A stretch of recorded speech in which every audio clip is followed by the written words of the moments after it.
Hello বিয়স, আসসালামু আলাইকুম। আজকে আয়রন করতেছি পাঞ্জাবি। অনেক সুন্দরভাবে দেখেন, আপনারাও শিখে নেন কীভাবে পাঞ্জাবি আয়রন করতে হয়। আমি প্রত্যেক সময় এইভাবেই করি পাঞ্জাবি আয়রন।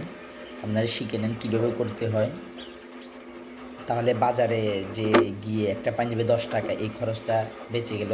যাদের ঘরে এই আয়রন মেশিনগুলো আছে তারা এখনই ট্রাই করুন।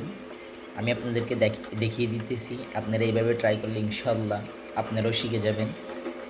আমি সবসময় এভাবেই করি পাঞ্জাবি।